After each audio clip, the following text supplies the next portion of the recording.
Ragnarokstol? Aye, lad. The Council of Valkyries. The Valkyries are of Valhalla, are they not? Glad to see you're paying attention, brother. You are correct. Valhalla, the great hall of the Einherjar, is their home within Asgard. But while there, they are subject to the scrutiny of the All-Father himself. And relations between the Valkyries and Odin were tense during my tenure as his advisor. Why? Well, that's an even longer story, lad. For now, why don't we look around for some clues?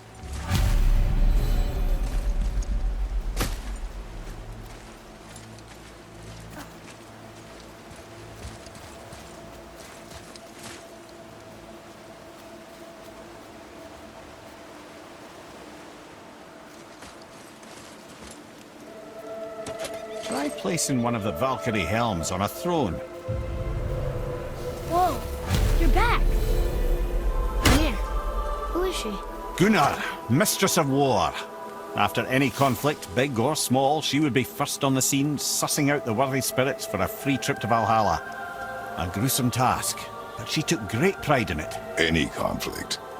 Impossible. It's true. She had help from her sisters, of course, but Gunnar was always first to arrive. Her judgment of the fallen was unparalleled, and an invaluable resource to Odin. She was one of his favorites.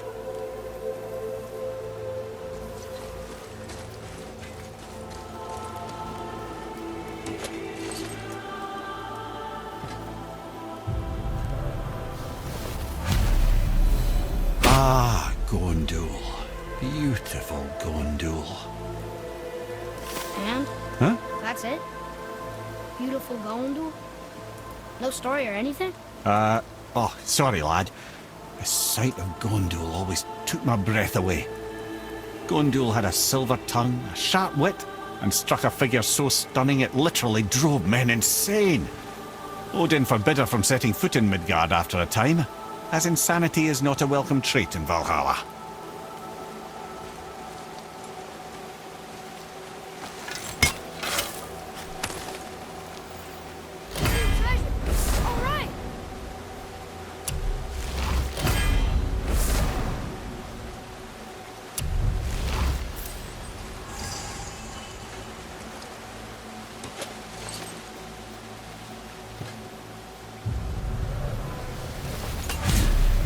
This is none other than Geirdriful, the Master of Arms in Valhalla, responsible for arming and training Odin's Einherjar.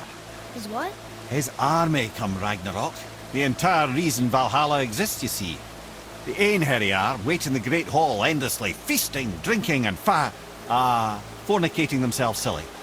Once Ragnarok begins, Odin calls them into service to fight on his behalf. Geirdriful had her hands full training that lot.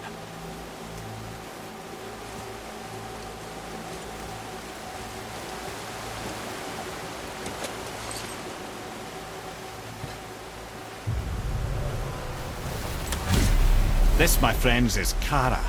Now, Valkyries are volatile by nature, but Kara, the lass is wild storm personified. A wild storm. Aye, calm and collected. Then the air would shift and the fury of her storm would unleash. It was beautiful in a way, assuming you could find proper shelter. Her tears would cleanse the blood-soaked battlefields.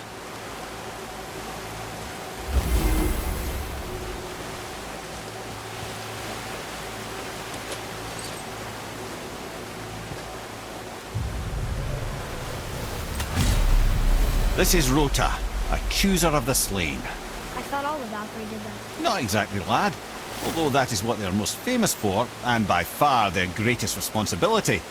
You've seen what happens to the dead without the judgment of the Valkyries. Hellwalkers. That's right. Rota, Gunnar, Skuld. Without them to clean up the aftermath of battle, hell overflows with souls meant for Valhalla. A sorry state of affairs. Rota must be beside herself.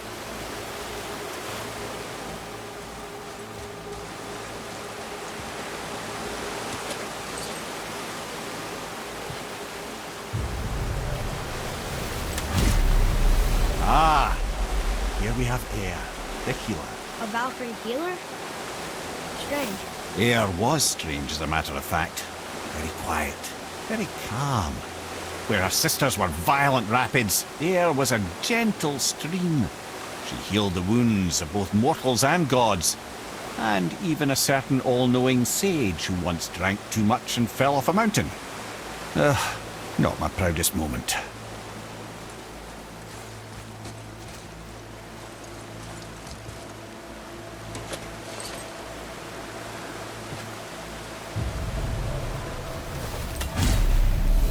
Well, well, Hilda, mistress of battle.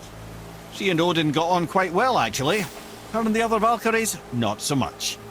She would spend most of her time here in Midgard observing discord between the living, and sewing some up herself from time to time. She lived for conflict. Some say she was conflict personified. I wonder what will become of her now that she's free.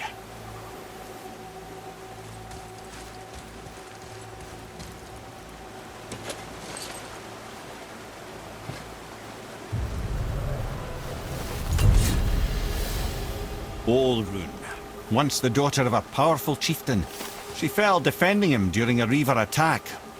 Olrun was escorted to Valhalla, where she chose to devote her afterlife to the pursuit of knowledge above all else. Quite unusual behaviour amongst the constant drinking and feasting of her fellow Valhallian denizens. How'd she end up a Valkyrie? Odin. He saw a kindred spirit in Olrun's single-minded pursuit of knowledge. He appointed her as the Valkyrie's resident historian.